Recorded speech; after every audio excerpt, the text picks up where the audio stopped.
Meskipun tak bisa memberi kekuatan, semua orang yang mengejar kekuatan itu hanya akan jadi mangsa. Sejak monster-monster itu datang, kata-kata ini terus tersebar di dunia. Dulu orang-orang tak paham artinya, sampai 50 tahun kemudian saat monster-monster turun. Setelah monster-monster datang, orang-orang terkejut menemukan bahwa mereka bisa meningkatkan kultivasi dengan cepat dengan memakan daging monster, membuat kultivasi yang sulit menjadi mudah. Pesan lama bahwa mereka yang mengejar kekuatan monster hanya akan menjadi mangsa, perlahan terlupakan. Namun perlahan, para kultivator itu tidak lagi puas dengan daging monster, dan mulai menunjukkan tanda-tanda berubah menjadi monster. Suatu hari, aku menyadari, di dalam darah yang mengalir itu muncul sebuah mata. Benar, lihatlah kondisi si pecundang itu. Benar-benar orang cacat. Ingin sekali bergabung dengan sekte kami, sekarang dia malah berani menantang anggota sekte kami. Seluruh desa kalian bisa kuhancurkan dengan mudah. Dengan satu tebasan pedang merah dari kultivator itu, seluruh desa langsung dilalap api. Dia menginjak kepalaku, memaksaku melihat kerabatku mati di depan mata sendiri. Dia mematahkan seluruh tulangku, menjadikanku pengemis yang dibenci semua orang. Aku sangat dendam padanya. Bagaimana bisa, aku tiba-tiba terbangun. Ternyata tadi cuma mimpi. Tapi kejadian itu benar-benar pernah terjadi. Dan tujuan aku bertahan hidup adalah untuk balas dendam. Dulu karena Meridian hancur dan punya akar spiritual sampah, aku merasa tak punya harapan kultivasi. Namun setelah monster-monster datang, aku menemukan bahwa akar spiritual yang dulu tak bisa berkultivasi malah jadi harta karun. Energi monster malah jadi bahan bakar untuk akar spiritual sampahku. Aku hanya perlu menelan daging monster. Seluruh tulangku pun pulih. Dan di luar akar spiritual itu, malah tumbuh inti monster. Aku menjadi tubuh setengah manusia setengah monster. Setiap monster yang kubunuh bisa diserap. Tidak seperti akar spiritual orang lain, yang harus mempertimbangkan atribut monster. Sejak monster muncul 10 tahun lalu, aku berubah dari pengemis yang dibenci menjadi kultivator yang cukup kuat. Aku menyamar dan masuk ke sekte Saint. Dan kultivator yang dulu membantai seluruh keluargaku, sudah menjadi murid suci yang terkenal. Saat aku melihatnya tadi, aku menyadari, murid suci sekte, sepertinya sudah. Mangkuk bubuk.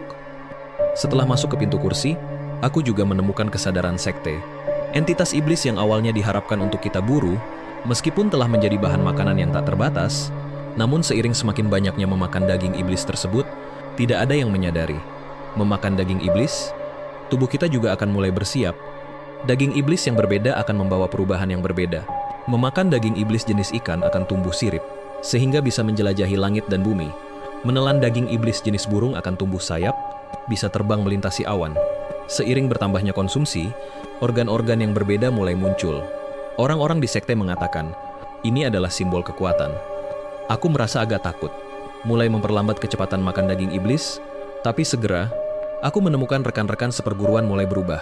Setelah mereka memakan daging iblis dalam jumlah tertentu, tatapan mata mereka menjadi ganas. Mereka terus mengawasi rekan seperguruan di sekitar. Ini membuatku teringat pada sesuatu.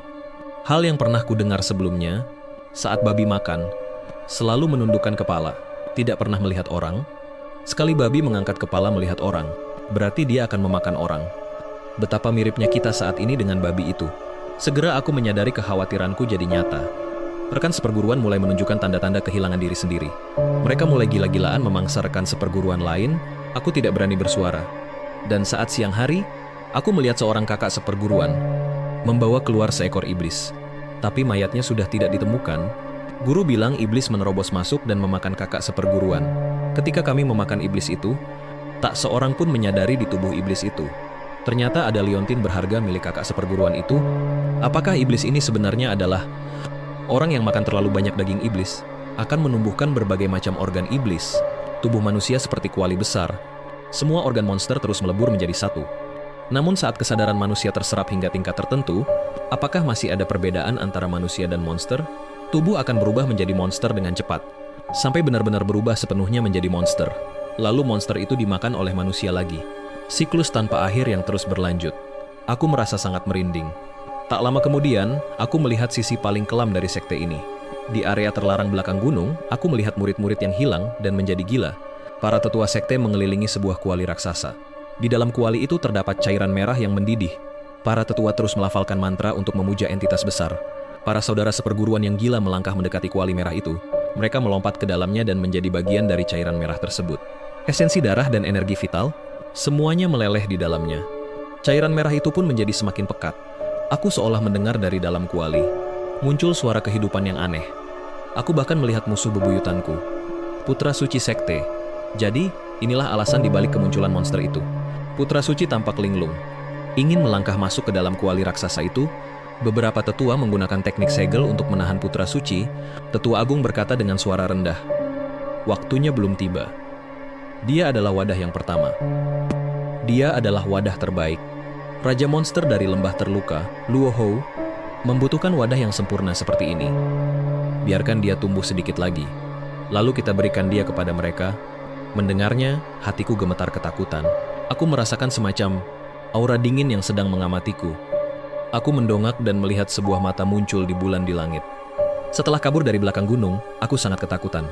Tak disangka, alasan Tanah Suci menerimaku adalah, aku tidak tahu kalau mereka punya rencana sendiri. Mereka ingin menjadikanku wadah bagi sang Raja Monster. Jika begitu, beberapa hari kemudian, aku mengajak Putra Suci ke hutan di luar sekte. Aku membujuk Putra Suci.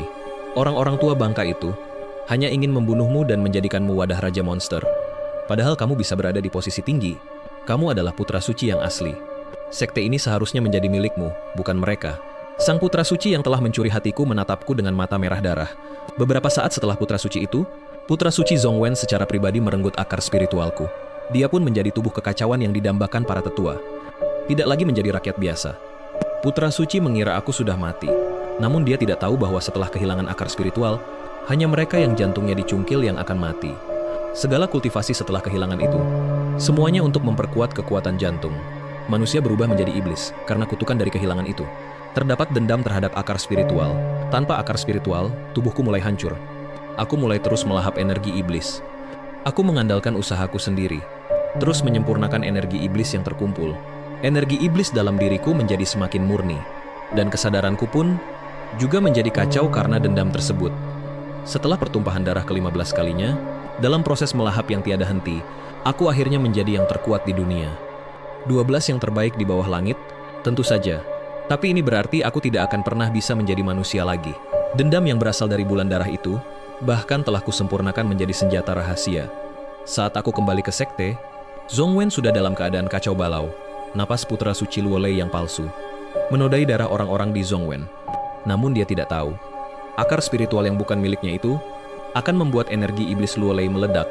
Aku berdiri di depan Putra Suci. Luolei yang sombong menguasai akar bulan selama 100 tahun. Sungguh sayang, hanya berakhir pada sampah sepertimu. Aku mengeluarkan senjata rahasia yang ditempa dari kutukan bulan. Begitu menyentuh tubuh Putra Suci, kekuatan kutukan itu meledak. Energi jahat bulan yang ada di tubuh Putra Suci pun mengamuk. Hukuman langit yang memblokir Luolei akhirnya mendeteksi keberadaan bulan. Petir hukuman langit jatuh menyambar. Tubuh iblis Putra Suci yang tidak sempurna itu hancur berantakan. Di saat itu juga, aku memulihkan wujud asliku. Putra Suci menatapku dengan tidak percaya. Kau sudah sadar? Itu kau? Aku tertawa dingin. Dendam darah selama bertahun-tahun, saatnya untuk perhitungan akhir. Sebuah kepala jatuh menggelinding. Sejak saat ini, tak ada lagi Putra Suci di dunia. Selesai. Seorang kultivator hebat yang setengah manusia setengah iblis. Bagaimana cara menempuh jalan setelah ini? Mungkin, membantai semua orang yang membuatku kesal, membalas dendam di dunia ini. Itulah tujuan hidupku yang sebenarnya. Dengan kemampuanmu sekarang untuk menantang pemimpin sekte dan para tetua, itu hanyalah tindakan bunuh diri. Tapi ini adalah rencana tak terbatas langit dan bumi.